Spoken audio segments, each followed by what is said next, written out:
Welcome. This is Sujantra with Pilgrimage Yoga Online Interviews, and today our guest is Tim Feldman, who is an Ashtanga Yoga teacher. He teaches workshops all around the world. He's got a great website, is one of the co-founders of the Miami Life Center, and we'd like to welcome you to our program, Tim. Thank you so much. Sujantra, may I ask you, are we live? Yes, we are live now. Ooh, okay, I did not know that. I thought it was just you and me alone. No, the world is watching. Okay, no problem. So, Tim, I went to your website Yeah. and was really, first of all, impressed by a quote you have on your website, which Mm, is that the when the mind is calm, the asana is perfect. And can, okay. can you can you tell me a little bit about what that means? Yes, I work in the modality of yoga, and my teacher, my guru, you might even say, is Patabi Joyce, Sri Krishna Patabi Joyce, the late Sri Krishna Patabi Joyce. Right? And he when the Westerners came down and started to practice with him in the 60s, 70s, 80s, they said, what kind of yoga is this? We have never met this type of dynamic asana practice before. And it appears to me that that Patabi Joyce, he said to them, this is yoga as in Patanjali yoga. This is Ashtanga yoga.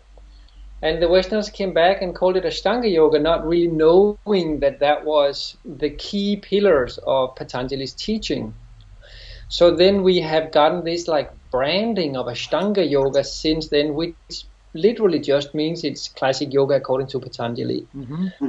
Um, and when we dive into that, then the second sutra of the first book is Yoga's Chitta Vritti Nirodha, which means that we have to create Nirodha, so our vrittis in our chitta can be like that, and basically meaning that we are after a state of calmness, of quietness, of stillness, in the movements that is always present in the mind, that we're moving towards that. So when we go into asana, that's what we try to do too. So instead of trying to do these fancy postures as form perfect as we can, as shape perfect as we can, then what we're really looking for is a place where we start to have a sense of rest, a sense of calm, a sense of a cool mind, where we can either have a reasonable analytical intelligence that can pour in, or even better, a sense of just resting there.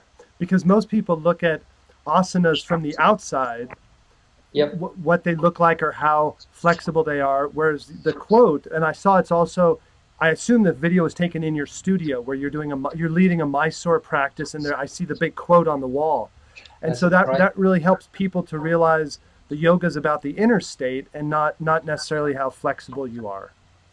Yeah, that's the little bit deeper layer of yoga in the beginning, and that very much I'm very much speaking about myself.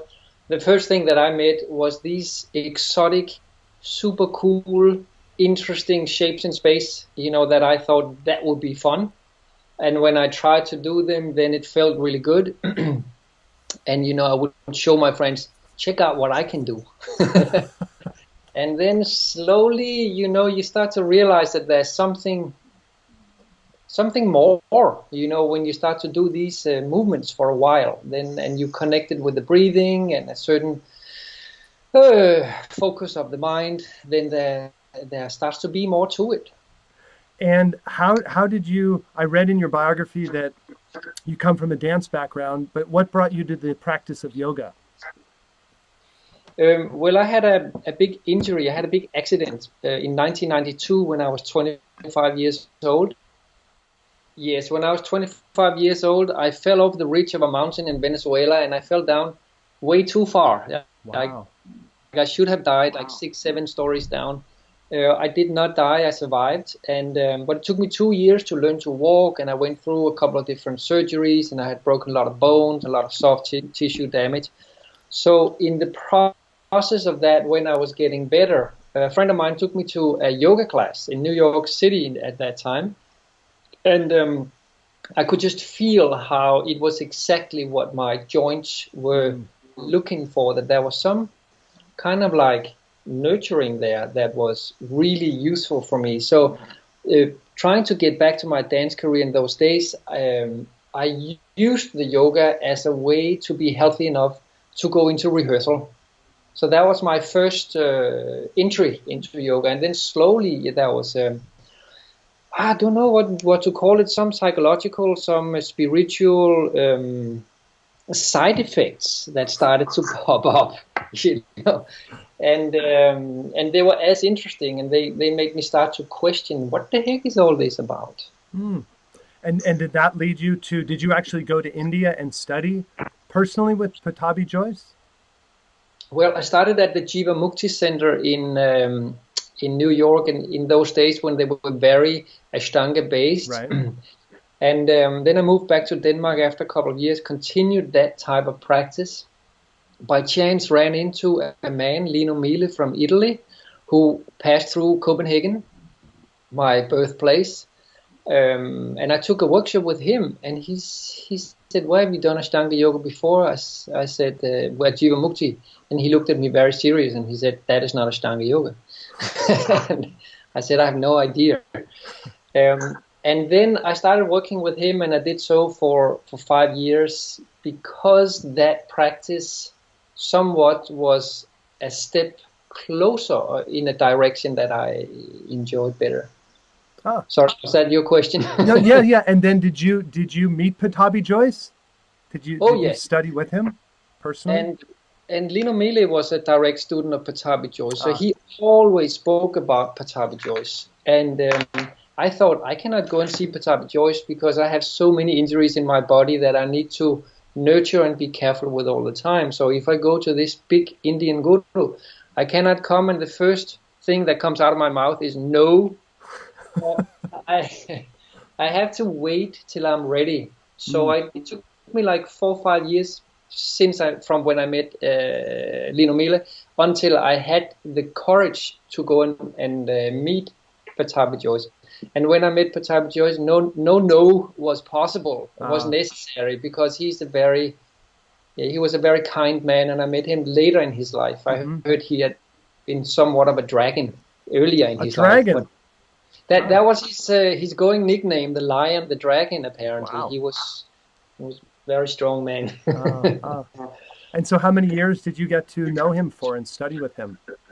Well, he died in 2009, and I met him first time, I believe, in 2003. So that's like 5-6 years. Oh, nice.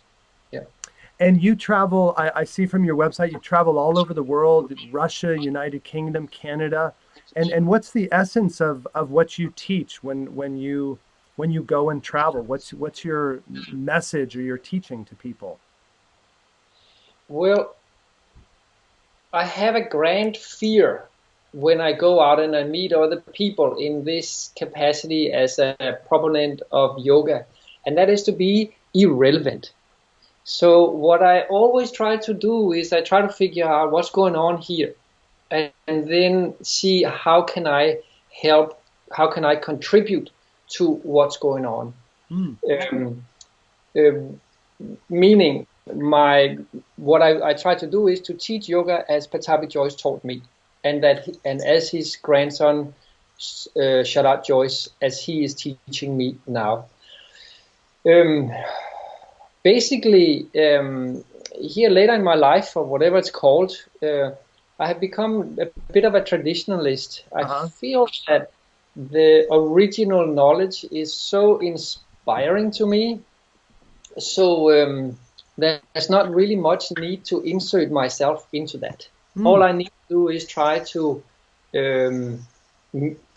what that's called, mediate that, how to explain that, to open up the material to people who hasn't had the possibility to do deep, in-depth studies in India already. That's really what I'm trying to do. Teach what my teacher is teaching me. Right.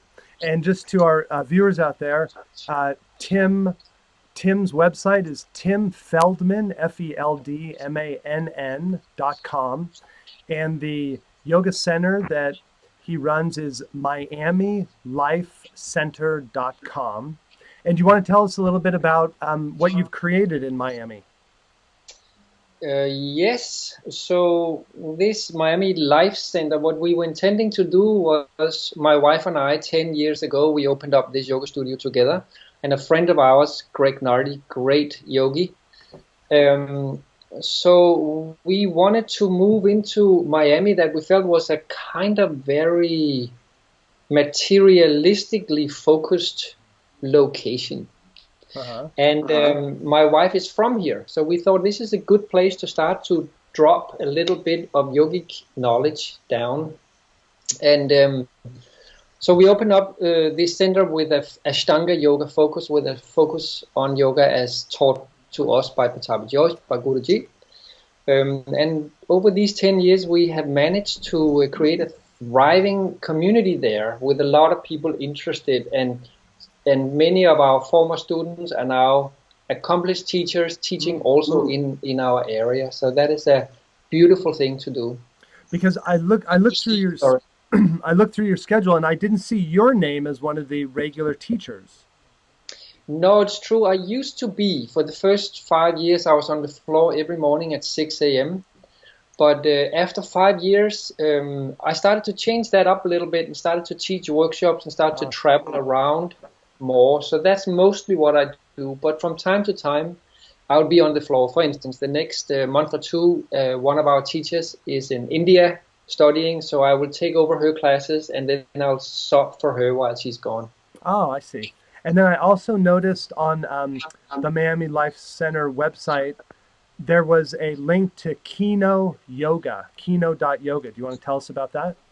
Yes, that's my wife. Ah, okay. And Kino McGregor has Kino Yoga. She's become a little bit of a yoga celebrity these days on Instagram. I don't know if you're on Instagram, Sujantra, but she is for sure. And what's her Instagram name? Her Instagram name is Kino Yoga. Kino Yoga. Okay, great. So we opened up the Miami Life Center together, and she has somewhat made it her mission in life to bring Ashtanga Yoga to people that hasn't met it before. And actually, she's just opening up a new initiative these days called Om Stars with a friend of hers, Carrie, and they're trying to make somewhat of a, I'm still trying to wrap my head around it, but like a TV channel or Netflix for yoga lifestyle, or somewhat like you have like a food networks, you want to make a yoga networks. So they're in the process of getting that up and running, and I think that's a little bit out at the moment. It's called Om Stars. That's exciting. So you have gone from yoga as a way to heal yourself to now you and your wife are offering yoga to the world, and seems like transforming people's lives. And do you think yoga can transform society? Do you think it has that power? Maybe one life at a time. One life at a time. Yes. Perhaps. I think if I can answer it more personally, I think it has definitely transformed my life. Mm-hmm.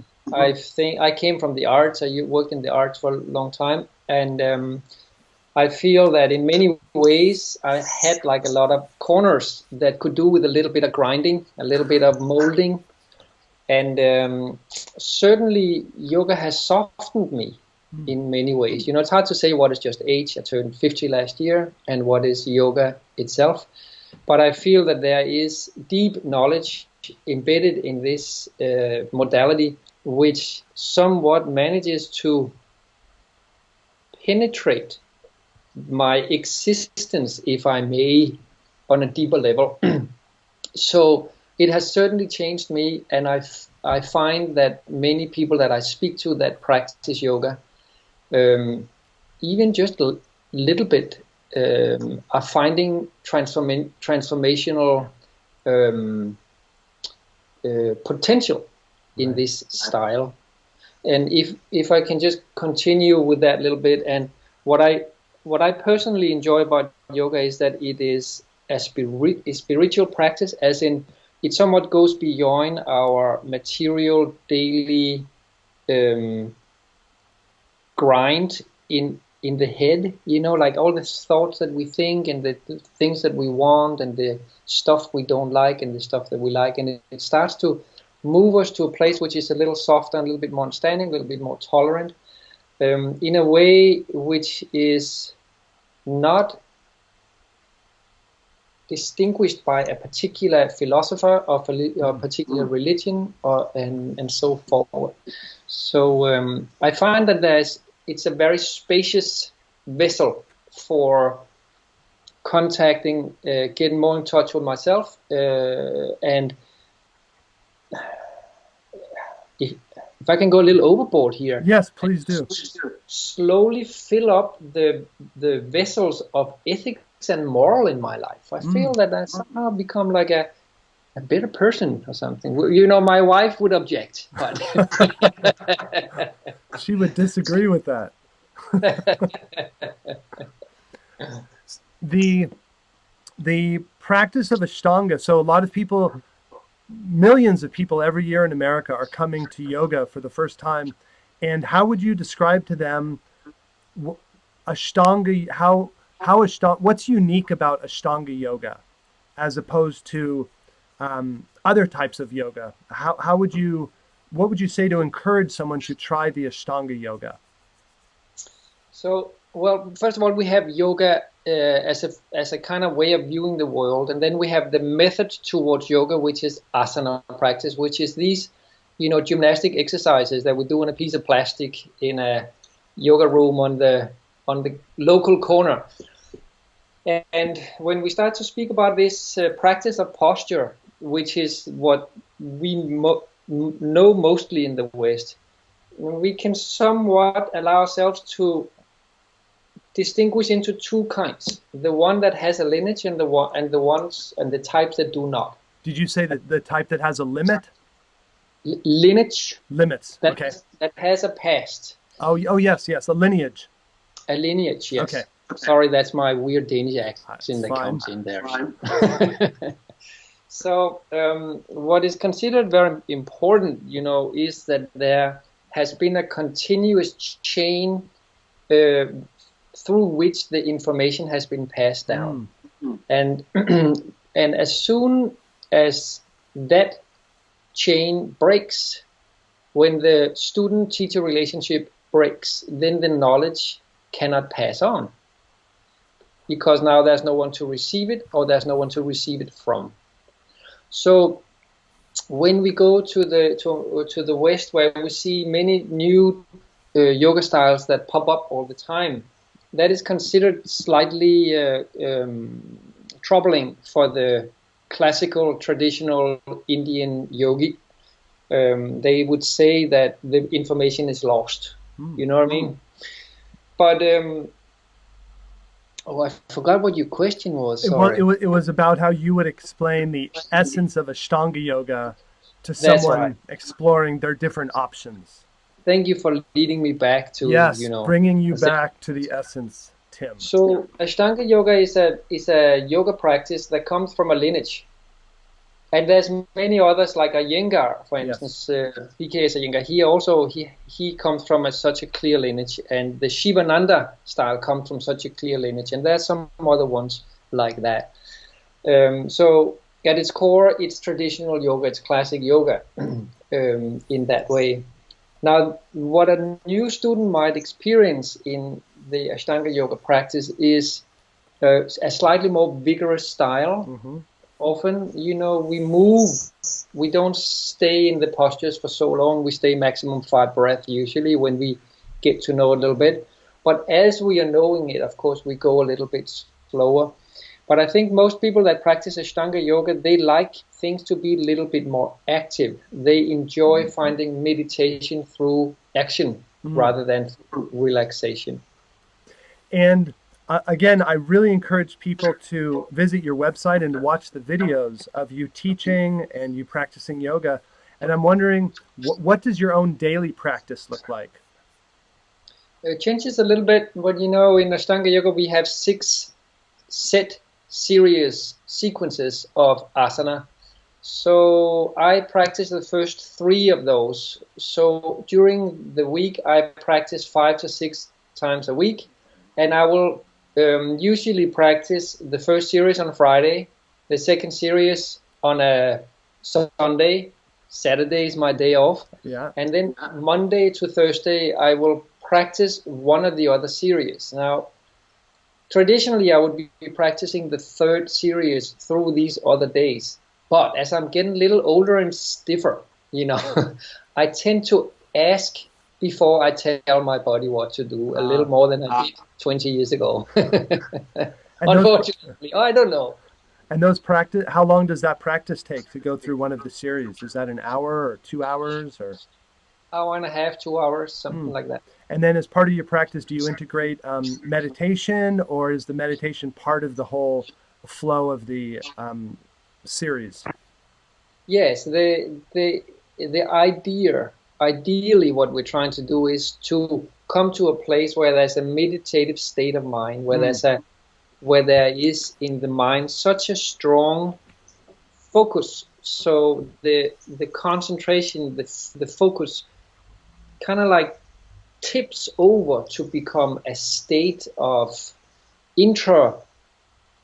introspection, so to speak, with less thoughts and more like an active mind that is very aware of what's going on, like a very clear, conscious state of mind, opposed to sleep, for instance, where you are very calm, but nothing goes on in the brain, at least if it's dreamless sleep. Right. But so we are trying to have an active mind, but one that is kept within the parameter of the physical body, and not wandering past and future. And in the Ashtanga, there's also a strong emphasis on the Ujjayi breath and listening to your breath and staying conscious of that. Is that correct? That is one of the 3 pillars that we are using to get to that state of mind. So we, in the practice of Ashtanga Yoga, we say we follow the Tristana method. So the Tristana is the 3 pillow. Tri means pillows and Stana means standings. Mm-hmm. So these 3 pillars are asana, gaze, and breathing. So we do a particular movement, and with each particular movement we have a particular gazing point for the eyes, which is essentially meant to help the mind concentrate. And then with that we have a particular breath, whether it's an inhalation or an exhalation. Constantly trying to, and that combination we call vinyasa. Combination, which means correct placement or specific placement. In my meditation classes, when we get to visual concentration, I tell people that 50% of our brain is wired for vision. And so by keeping our eyes still and calm and focused on one thing, it greatly helps to calm the chatter of the mind. Certainly, yes. Because it's such a powerful instrument, the eyes, right? So if we take that away, like the other senses, and the mind starts to wake up a little bit in a different way. And where do you see, you have a beautiful yoga center, you travel all over the world. Is there a next step that you envision in your journey as a teacher, or are you just going with what currently exists and seeing how it all turns out? No, I'm trying to get my hands on a Mercedes-Benz. That's a good, clear vision. I like that. I thought that would be a good next step. That's a good one. Well, how to answer that question?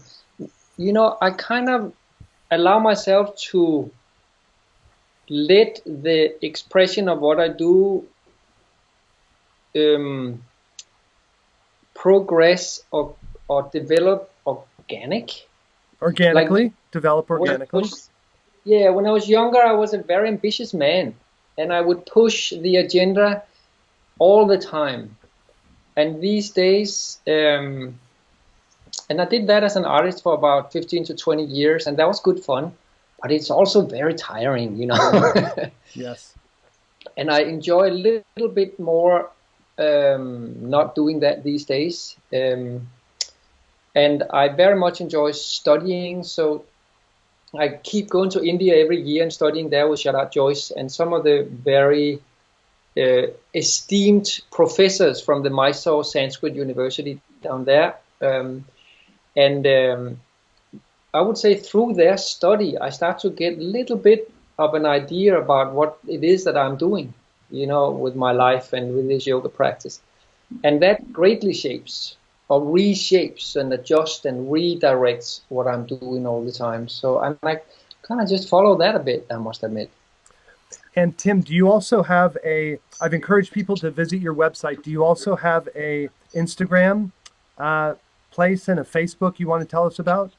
Yes, I have an Instagram account. I think it's called Tim Feldman Yoga, maybe. Okay. Let me look at my phone here. Yeah. Take a quick look. And while you're looking, I just want to tell our viewers, I really encourage you to look at Tim's website, his Instagram, and see his level of ability in the asanas, and then link that into the philosophy and the teachings that he's offering, because it's a really good example of how far yoga can take us. And so, did you find the Instagram? Yes, it's called Tim Feldman Yoga. Tim, my wife has set that up for me. She's the Instagram queen. She's creating the new television station. So Tim Feldman Yoga. And then do you have a Facebook where people could connect with you? Yeah, almost the same. It's called Tim Feldman Ashtanga Yoga. Tim Feldman Ashtanga Yoga. Maybe I should put those a little bit closer together, you know, so everything's under one name. That might do me good one day. It'll get you quicker to the Mercedes-Benz. It could, yeah. Well, Tim, I really want to thank you for taking the time today to chat with us. And I think it's been really insightful. And one of the things I take away is that the three pillars, the breath, the vision, and the asana. And I think that's something that everyone can work on, regardless of where you're doing yoga or who your teacher is remembering those three pillars and helping that to go deeper. Certainly. Well, thank you very much, Tim. And it's been a pleasure talking to you. Well, Sujanta, thank you very much for having me in your program here today. It's been great to chat with you. Good. And Tim, if you're ever in San Diego, we'd love to show you around our yoga studio. And some friends and I created a vegetarian restaurant. Love to treat you to a meal at the restaurant if you're ever out here. What is the name of your restaurant? Jyoti Bihanga. Jyoti Bihanga. Ooh, yes, that sounds African. Well, it's Bengali. My teacher, Sri Chinmoy, he encouraged us to open the restaurant many years ago. I just read his commentaries on the Aparukshanubhuti. That is an absolutely wonderful commentary. I love that. Oh, good. Yes. So, good stuff. Good stuff. And so if you ever get out here, be in touch. And Tom will be in touch with you once the video's up and all connected, and we can connect then. I'm actually coming to San Diego next month. There's an Ashtanga Yoga confluence at a resort center up there. So I'm coming up. I'll send you a little text message and we can chat. That'd be great. That'd be really nice to connect. I'll treat you and your wife to dinner or That'd lunch. be lovely. Okay. Sounds good. Thanks, Tim. Thank you so much. Bye-bye. All right. Bye-bye.